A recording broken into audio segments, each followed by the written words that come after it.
साम, फिर कभी मुझसे भेंट करने का प्रयास मत करना।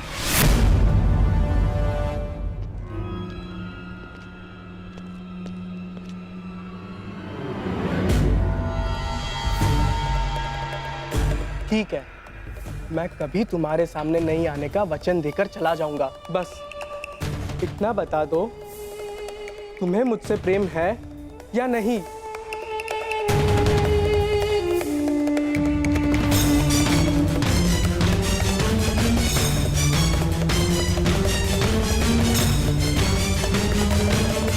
उत्तर दो लक्ष्मणा, उत्तर दो।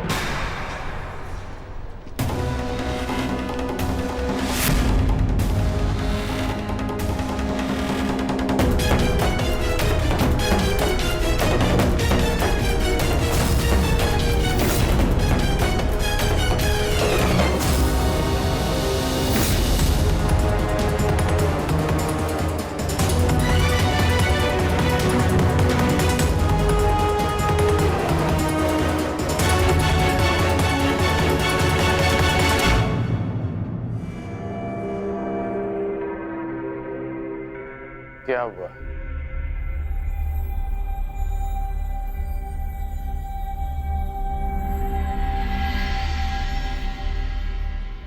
तुम संभ के साथ प्रसन्न नहीं रह पाओगी। तुम्हारे साथ केवल तुम्हारा भविष्य नहीं, हस्तिनापुर का भी मान और सम्मान जुड़ा है। अब निर्णय तुम्हें लेना है। क्या चाहिए तुम्हें? अपने पिता का सम्मान या फिर अपना स्वप्न?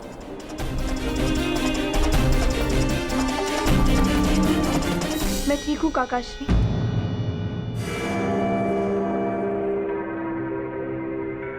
कुमार केवल मुझे विवाह संबंध की बधाई दे रहे थे। आज्ञा दीजिए, मुझे उत्सव के लिए तैयारी के लिए जाना है। रानी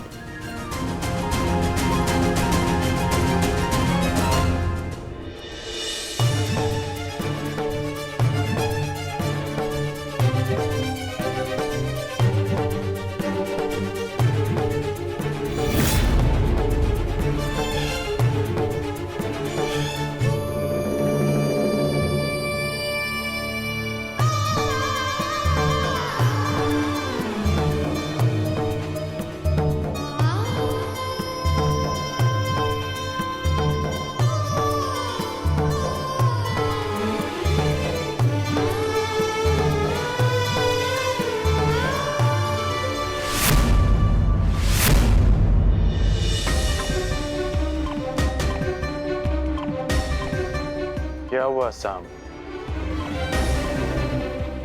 कोई समस्या है?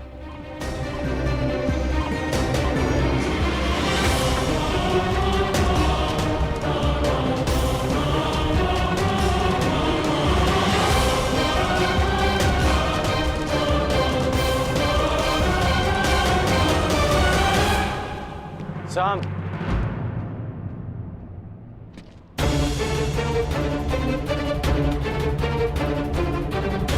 तुम्हारे स्थान पर कोई और होता तो अब तक मेरे बाणों के प्रहार से वो विराटनगर के बाहर होता। परंतु मैं वासुदेव का सम्मान करता हूं, इसलिए शांत हूं। फिर कभी कुमारी लक्ष्मणा के निकट आने का प्रयास मत करना, अन्यथा मैं विवश हो जाऊंगा। संभ को ना आपके वासुदेव से भय है और ना ही उनका सम्मान करने वालों से। इसीलिए फिर कभी मुझे धमकाने का प्रयास मत कीजिएगा। संभ को ना आपके वासुदेव से भय है और ना ही उनका सम्मान करने वालों से। इसीलिए फिर कभी मुझे धमकाने का प्रयास मत कीजिएगा। तुम धमकाने में और चेतावनी देने में अंतर नहीं समझ रहे हो। हाँ, सब कुछ ठीक है ना साहब? कोई तुम्हें कष्ट नहीं दे रहे ना? नहीं भीम काका, मुझे कोई कष्ट नहीं दे रहा। आज्ञा दीजिए, प्रणिपात।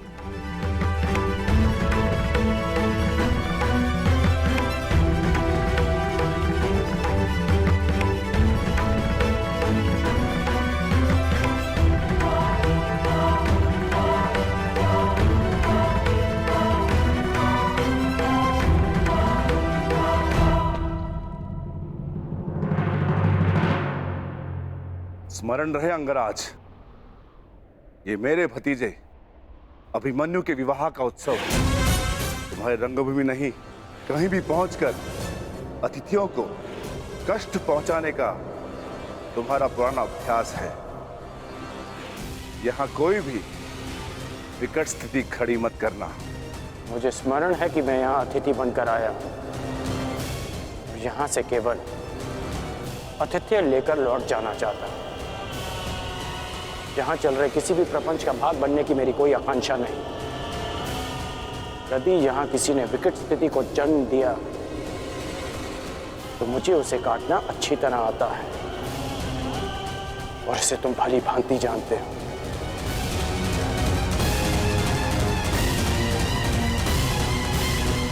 अरे, आप दोनों अभी तक यहीं हैं? चलिए, उत्तरा का बस अलंकरण समारोह आरंभ होने जा रहा है। आइए।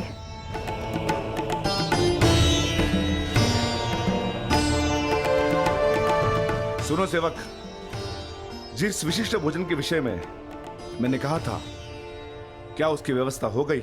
जी भद्र, 50 सेर भात, 100 सेर साग, 200 सेर मिष्टान और राजभोग तैयार है। इतने भिन्न और विशिष्ट भोजन किसके लिए विकोधर? क्या कोई सैनिकों का दल आने वाला है यहाँ?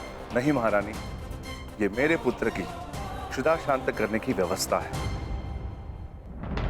वो भी इस विवाह समारोह में आ रहा है। हम आपके इस पुत्र को मिलने के लिए उत्सुक हैं। निश्चिंत रहिए महारानी, जब आएगा तो सभी को स्वयं ज्ञात हो जाएगा।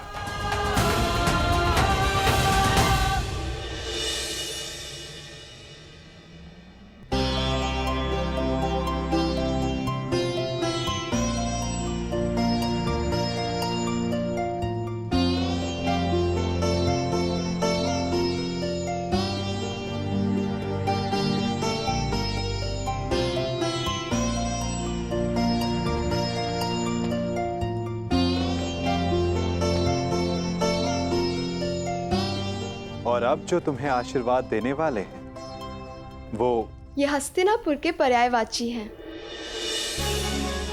महाराज धृतराष्ट्र के ज्येष्ठताश्री, अपने वचन के लिए किसी भी सीमा तक जाने वाले महान योद्धा, गंगापुत्र महामहिम भीष्म।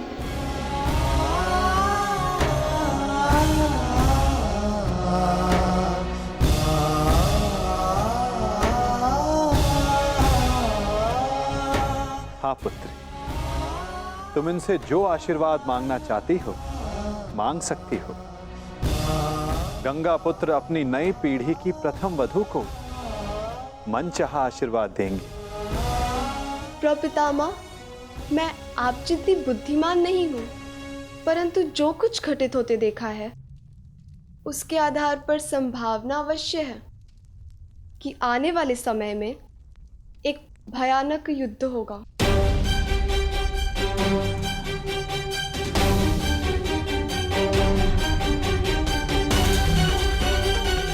और योद्धा धर्म के आधार पर मेरे होने वाले पति को भी इस युद्ध में सम्मिलित होना होगा। इस परिवार की बहू और एक पत्नी होने के नाते मैं आपसे अपने पति की दीर्घायु का आशीर्वाद मांगना चाहती हूँ।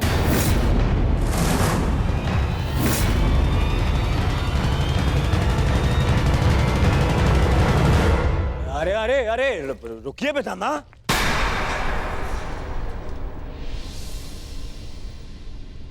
क्या हो रहा है पितामह? ये कैसी कामना है? वही कामना युवराज जो हर पत्नी अपनी पति के लिए करती है। और इस कामना में कुछ भी अनुचित नहीं। शेष ये गंगा पुत्र पर निर्भर करता है कि वो ये आशीर्वाद देना चाहते हैं या नहीं।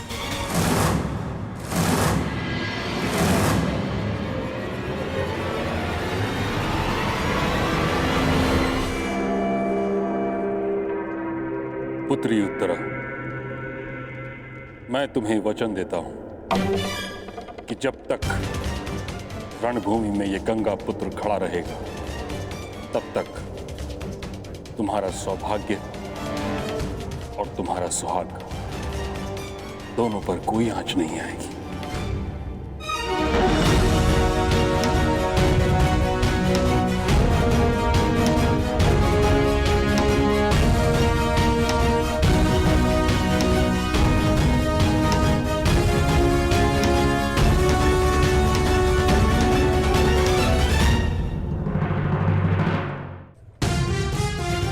लक्ष्मणा कुमार उत्तर से विवाह कर रही है और वो तुम्हें देखना तक नहीं चाहती। हाँ मित्र, सही सुना तुमने। परंतु वो ऐसा कैसे कर सकती है? वो तो केवल तुमसे प्रेम करती। तुम्हारी लक्ष्मणा ने ही मुझे संदेश लेकर तुम्हारे पास भेजा था। और अब लक्ष्मणा का कहना है कि वो मेरा मुख तक नहीं देखना चाहती।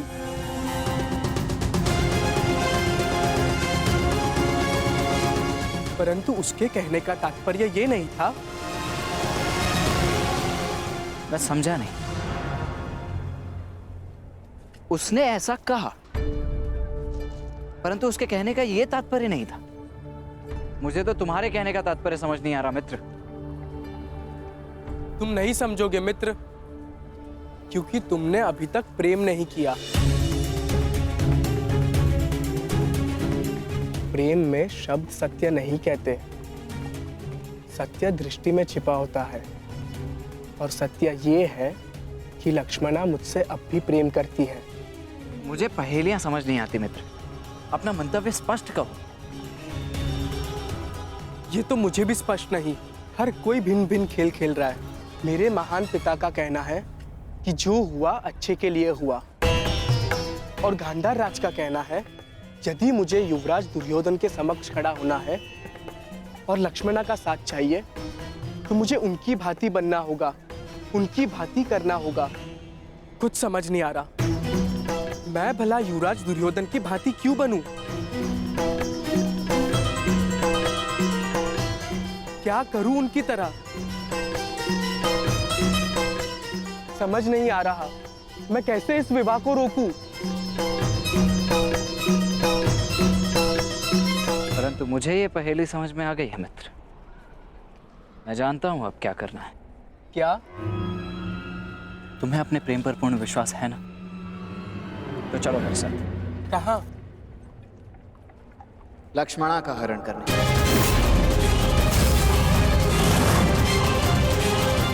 परंतु मैं तो लक्ष्मणा से प्रेम। गांधार राज के संकेत को समझो मित्र। युवराज दुर्योधन की भांति बनने का अर्थ है कि तुम्हें उनकी भांति साहस दिखाना होगा। उनकी भांति करने का अर्थ है जैसे उन्होंने राजकुमारी भानुमति का अपहरण किया था वैसे ही तुम्हें भी करना होगा लक्ष्मणा को पाने के लिए। मित्र, लक्ष्मणा निश्चित रूप से तुमसे अभी भी प्रेम करती है। वो निश्चित रूप से अपने पिता के विरुद्ध नहीं जा सकती, परंतु तुम जा सकते हो। ये सोचने का समय नहीं है मित्र। अपने हृदय की सुनो मित्र, अपने हृदय की सुनो।